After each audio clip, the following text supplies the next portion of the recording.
जय श्री गणेश दोस्तों। हमारी आज की कहानी है वक्त। अब शुरू करते हैं कहानी।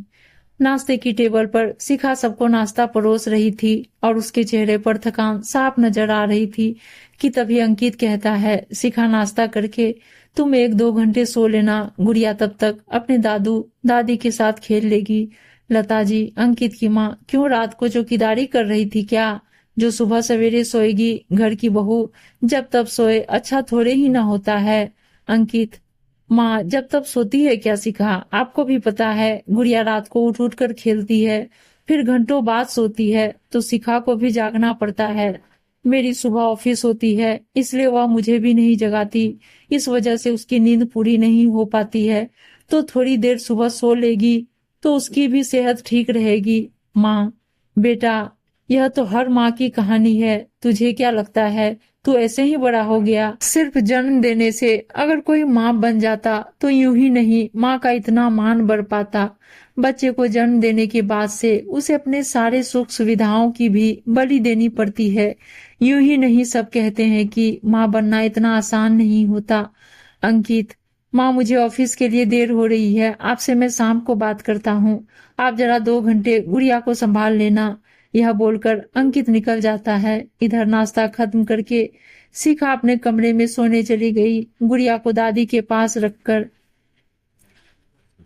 सास तो गुस्से से उबल रही थी और बड़बड़ करती हुई दीनदयाल जी से कहती है, यह आजकल की लड़कियां पहले ससुराल आकर पति को अपने वश में करती है और फिर धीरे धीरे पूरे घर को अपनी नौकरी पर लगा देती है। कर भी क्या सकते हैं जब अपनी कोख का जना ही इनके पल्लू से बंध जाए।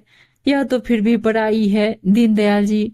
अरे लता, क्यों ऐसी बातें कर रही हो? सालों पहले जब मैं अपनी माँ की बात मानता था और तुम्हारी नहीं, तुम तब भी रोती थी, कहती थी मेरे जैसे श्रवण कुमार को शादी ही नहीं करनी चाहिए थी। पर अब जब तुम्हारा श्रवण कुमार अपनी पत्नी की परवाह कर रहा है तो वह भी तुमसे सहन नहीं हो रहा। लता जी चुप रहो जी, आपको तो बस मौका चाहिए मेरे खिलाफ बोलने का।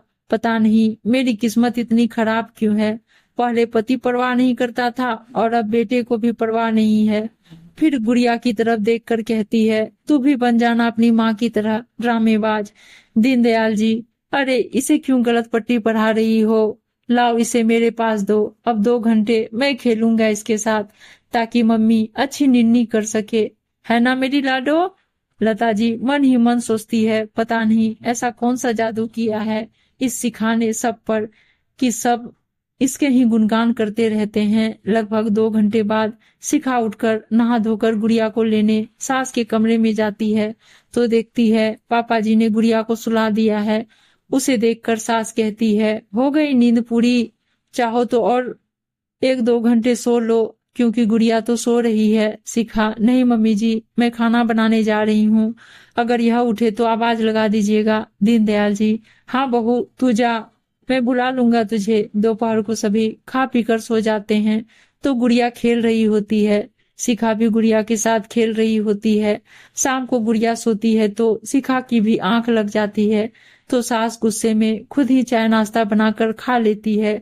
कुछ देर बाद अंकित आ जाता है और माँ को यूं अकेले चाय नाश्ता खाते देख शिखा के बारे में पूछता है। माँ सो रही है, तूने सुबह कहा उसे सोने देने तो मैंने गुड़िया को अपने पास ही रखा, अभी दोपहर की सोई। घर में बुजुर्ग सास ससुर को भूलकर सो ही रही है। बेटा अब तो मुझे लगता है मुझे सारे काम फिर से करने की आदत डालनी पड़ेगी। पता नहीं अब खाना भी खुद बनाकर ही खाना पड़े। अंकित कमरे में जाकर देखता है शिखा और गुड़िया सो रहे हैं। उसने शिखा को धीरे से जगाया और बाहर आने का इशारा किया। अंकित: यह क्या शिखा, मानता हूँ तुम्हारी नींद पूरी नहीं होती, पर इसका मतलब यह तो नहीं कि तुम जब तब सो जाओ और माँ को सारे काम करने पड़े। आखिर उनकी भी तो उम्र हो गई है, उन्हें भी तो आराम की जरूरत है। शिखा मुझे माफ कर दीजिए। पूरी दोपहर खेलने के बाद गुड़िया शाम को सोई और उसे सुलाते सुलाते कब मेरी आंख लग गई कुछ पता ही नहीं चला। सास: हाँ पता भी कैसे चलेगा, तुझे तो यह पता जो है कि सास तो है, कर ही लेगी सब कुछ। अरे तेरी सास तो कितनी भली है जो तेरी तकलीफ समझती है, अगर मेरी सास होती ना तब तुझे पता चलता। दीनदयाल जी: हाँ बहू, इनकी सास होती ना, तब तो तुम कब की अलग हो गई होती जैसे यह हुई थी। क्योंकि सास की बातें सुने इतनी हिम्मत नहीं थी इनमें, तू तो फिर भी सुन लेती है। लता जी क्या बोल रहे हैं आप? दीनदयाल जी, लता, जो जैसा होता है वह पूरी दुनिया को वैसे ही देखता है। मेरी माँ तो तुमसे डरती थी।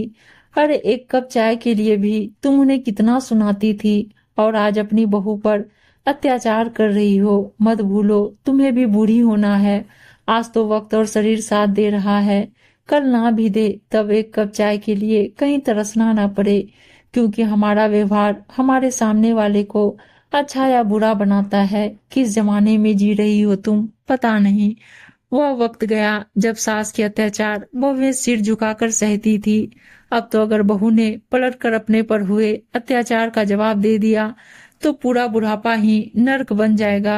अरे बहू को अपना मानोगी तो वह भी तुम्हें दिल से अपनाएगी। आज उसकी तकलीफ तुम देखोगी तो वह कल तुम्हारी तकलीफ समझ पाएगी। वरना जाकर वृद्धाश्रम के चक्कर लगा कर आओ, तब पता चल जाएगा। शिखा, पापा जी यह कैसी बातें कर रहे हैं आप? मैं क्या आप लोगों को ऐसी बहू लगती हूँ? दीनदयाल जी, बहू तुम ऐसी नहीं हो। वृद्धाश्रम में आने वाले हर बुजुर्ग सिर्फ बेटे या बहू की वजह से ही नहीं होते, कुछ अपनी वजह से भी होते हैं।